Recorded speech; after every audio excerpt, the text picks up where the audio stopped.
अमरापुर नाम के गांव में महेश नाम का गरीब किसान अपनी पत्नी सीता के साथ रहता था। महेश अपने गांव का सबसे गरीब व्यक्ति था। महेश रोज किसी न किसी के यहाँ मजदूरी करके थोड़े बहुत पैसे कमा पाता था।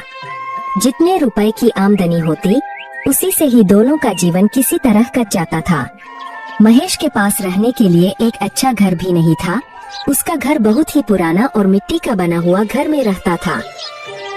महेश के पास इतने पैसे भी नहीं थे जिससे वह घर की मरम्मत करवा सकता था, इसलिए कभी कभी महेश खुद ही घर की मरम्मत किया करता था और खाने के लिए 2 वक्त की रोटी भी बहुत मुश्किल से जुटा पाता था। गरीबी होने के कारण सारे गांव वाले उन दोनों की पहनावा देखकर कोई भी इज्जत नहीं करते थे। जिस नदी से सभी गांव वाले पानी लेते थे, अगर उस नदी से पानी लेने महेश या महेश की पत्नी सीता पानी लेने जाते तो सभी गांव वाले उन्हें भगा देते थे। अरे कल मुही, तू फिर आ गई पानी लेने। गलती से भी अपना मटके में पानी भरने की कोशिश मत करना। रुक, हमें पहले अपना मटका भरने दे, फिर हमें यहाँ से जाने के बाद तुम अपना मटका भरना, समझी ना? सीता चुपचाप सारी बातें सुनती है और किसी को कुछ नहीं कहती है।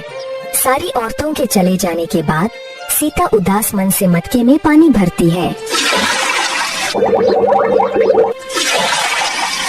और घर जाकर अपने पति महेश से कहती है, हमारी क्या गलती है जो गांव वाले हमारे साथ ऐसा बर्ताव करते हैं? क्या गरीब होना गुनाह है? हमने तो कभी किसी का बुरा नहीं किया। अरे सीता, तुम चिंता क्यों करती हो? मैं हूँ ना, तुम देखना एक दिन यही गांव वाले हमसे मिलने के लिए तरसेंगे। मजदूरी करके भी इतने पैसे नहीं कमा पाता जितने बाकी कमा लेते हैं, लेकिन तुम देखना एक न एक दिन हमारा भी लोग सम्मान जरूर करेंगे। महेश मेहनती होने के साथ साथ दिल का भी बहुत अच्छा इंसान था। वह कभी किसी के साथ बेईमानी नहीं करता था, यही उसकी सबसे बड़ी खूबी थी। बारिश का मौसम होने के कारण एक रात आंधी के साथ साथ बहुत जोरों की बारिश होने लगी। महेश का घर कच्चा होने के कारण महेश को बहुत डर लगने लगा कि तूफान के साथ घर के छत उड़ ना जाए। सीता, बाहर बहुत जोरों की तूफान के साथ साथ बारिश हो रही है। मुझे लगता है हमारे घर की छत ज्यादा देर तक नहीं टिक पाएगी। जी मैं बोल रही थी, हमारे पास जो भी जरूरी सामान है ना, उसे हम एक बोरे में भरकर आपके भैया रामलाल के यहाँ दे आते हैं। हाँ, तुम सही बोल रही हो। चलो जल्दी जल्दी हमारी जरूरत के सामान को एक बोरे में भर देते हैं, फिर भैया के यहाँ चलेंगे। महेश और उसकी पत्नी कुछ जरूरी सामान को एक बोरे में भरकर कुछ दूर अपने भाई के घर जाने लगते हैं। महेश के भाई का घर पक्का मकान था। भैया, अरे ओ भैया, दरवाजा खोलो, कुछ काम है। क्या हुआ? इतनी बारिश में यहाँ क्यों आए हो? भाई, तुम्हें मेरे घर का हाल तो पता ही है। सारा सामान पानी में भीग न जाए, इसलिए मैं कुछ अपना जरूरी सामान तुम्हारे घर में रखना चाहता हूँ।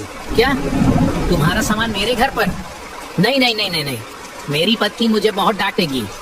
तुम जाओ, अपने घर में ही रहो। महेश का भाई गुस्से में अपने घर के अंदर चला गया। महेश और सीता दोनों दुखी होकर अपने घर लौट जाते हैं। दोनों पूरी रात अपनी सामान की रखवाली के लिए रात भर नहीं सोते हैं। सुबह हुई, अब तक बारिश बंद हो चुकी थी। अब ऐसी बरसात के मौसम में महेश को एक भी काम नहीं मिल पा रहा था। कुछ महीने इसी तरह गुजर गए।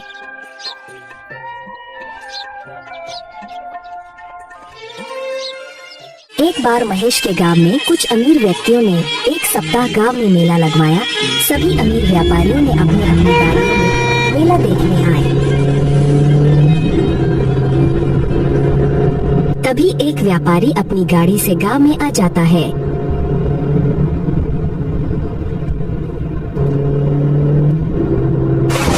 तभी अचानक जोर जोर से बारिश होने लगती है।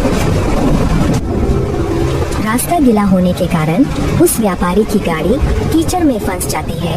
उसने उस गाड़ी को निकालने की बहुत कोशिश की, पर वह बहुत कोशिश करने के बाद भी व्यापारी की गाड़ी कीचड़ से नहीं निकल रही थी, साथ ही साथ बारिश भी बहुत तेज हो रही थी। अरे धत तेरी की, अभी ही मेरी गाड़ी को फंसना था क्या? ऊपर से इतनी जोरों की बारिश हो रही है। तभी वहाँ से कुछ गांव वाले गुजर रहे थे। व्यापारी ने उनसे मदद मांगी। अरे भाइयों भाइयों, सुनो सुनो सुनो, मेरी गाड़ी कीचड़ में फंस गई है। क्या आप मेरी गाड़ी को निकालने में मदद करोगे प्लीज? नहीं नहीं नहीं नहीं नहीं, बारिश बहुत तेज हो रही है। इतनी बारिश में हम क्या मदद करेंगे भाई? नहीं नहीं नहीं, हमसे तो नहीं होगा। तुम किसी और को देख लो, हम लोग चलते हैं। ऐसा कहकर वे दोनों वहाँ से चले जाते हैं। लगातार बारिश हो रही थी। व्यापारी सभी को आवाज लगाकर बुला रहा था। भाइयों मेरी मदद करो, मेरी मदद करो। अरे भाई कोई है क्या आसपास? मेरी गाड़ी कीचड़ में फंस गई है, इसे निकालने में मेरी मदद करो। भाइयों मेरी मदद करो। लेकिन सभी गांव वाले उसकी मदद करने से इनकार कर रहे थे। तभी महेश सभी जगह से काम की तलाश कर निराश होकर उसी रास्ते से घर लौट रहा था। तभी उसने देखा कि एक व्यापारी की गाड़ी कीचड़ में फंसी हुई है और व्यापारी मदद के लिए लोगों को आवाज लगा रहा है। उसे देखकर महेश गाड़ी के पास आया। साहब, क्या मैं आपकी गाड़ी निकालने में कुछ मदद कर सकता हूँ क्या? हाँ हाँ बिल्कुल भाई, बिल्कुल बिल्कुल।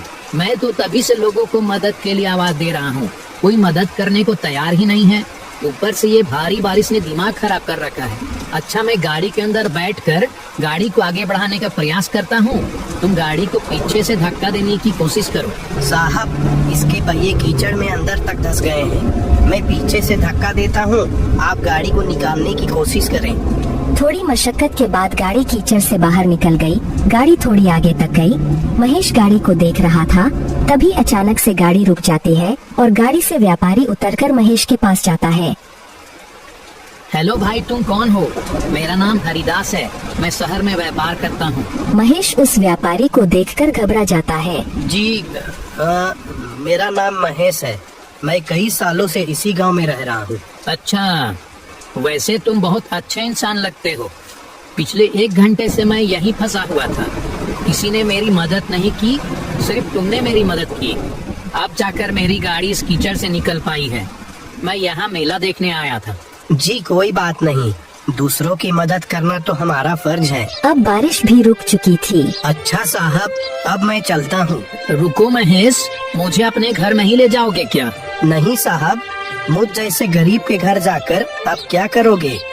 मेरा घर मिट्टी का बना हुआ पुराना टूटा फूटा घर है। आपको मेरे घर जाके कुछ नहीं मिलेगा। आप मेला देखने जाइए, मैं घर जाता हूँ। अब तो मैं एक बार तुम्हारे घर चलकर ही रहूँगा। जी, अब आप इतना कह रहे हैं तो चलिए। व्यापारी महेश को अपनी गाड़ी में बैठा लेता है। महेश पीछे बैठकर व्यापारी को अपने घर का रास्ता बताता है। कुछ देर बाद दोनों घर पहुंच जाते हैं।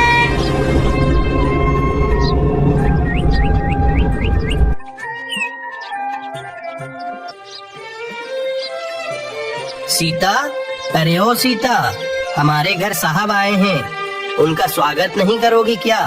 जाओ कुछ खाने क्यों लेकर आओ। व्यापारी महेश का घर देखकर बहुत उदास हो गया। तुम क्या काम करते हो? साहब, क्या बताऊं, मैं तो कब से काम की तलाश में हूँ, कोई काम ही नहीं देता। बस इधर उधर से घूमकर मजदूरी का काम कर लेता हूँ। बारिश की वजह से वो भी बंद है। तब तक महेश की पत्नी एक प्लेट में एक गुड़ का टुकड़ा लेकर आई और बोली, साहब, हमारे घर में यही बच्चा है, कृपया इसे ही खा लें। हाँ हाँ क्यों नहीं। महेश, तुम्हें कोई काम नहीं मिल रहा है ना? अगर तुम चाहो तो मैं तुम्हें काम दे सकता हूँ। साहब, क्या सच में? क्या आप मुझे सच में काम देंगे? शहर में मेरे पास बहुत से काम होते हैं। सोच रहा था कि कोई ऐसे व्यक्ति को अपने साथ काम में रख लूं जो मेहनती और ईमानदार दोनों हो। तुम्हें देखकर मुझे ऐसा ही लगता है कि तुम में ये दोनों गुण हैं। साहब, कैसा काम करना होगा, कहाँ काम करना होगा, आप ये सब मुझे बता दीजिए। मैं आपके साथ काम करने के लिए तैयार हूँ। कोई जरूरत नहीं है इस घर में रहने की, और मैं तुम्हें कुछ दिनों बाद लेने आऊँगा। तुम मेरे साथ शहर में काम करोगे और वहीं रहोगे। मैं तुम्हें नया घर दिलवा दूंगा। यह सुनकर महेश और उसकी पत्नी बहुत खुश हुए। महेश ने गांव में घूम घूम कर इस खुशी को पूरे गांव में बताया, पर गांव वालों को उसकी बातों पर विश्वास नहीं हो रहा था। कुछ दिन बाद व्यापारी अपनी गाड़ी से महेश के घर आया। महेश, सारा सामान तैयार है ना? चलो चलते हैं। महेश और उसकी पत्नी सीता पूरा सामान लेकर व्यापारी के गाड़ी में बैठ गए। सभी गांव वालों का ध्यान उन्हीं पर था। यहाँ तक कि महेश का भाई भी उन्हें देख रहा था। गाड़ी चल पड़ी। व्यापारी महेश और उसकी पत्नी सीता को शहर लेकर आ गया। उसके बाद उन दोनों को रहने के लिए एक अच्छा सा घर दे दिया। महेश सारे काम अच्छे से समझ गया था। अब वह व्यापारी के साथ काम करने लगा। महेश का घर बहुत सुंदर था। अब महेश बहुत अच्छे खासे पैसे कमा लेता था। धीरे धीरे करके महेश और उसके घर को देखने उसके गांव वाले शहर आने लगे थे। जिस भाई ने महेश का सामान को रखने से मना कर दिया था, अब वह महेश को भाई भाई कहता नहीं थकता था। महेश ने ईमानदारी और मेहनत के बल पर सब कुछ पा लिया।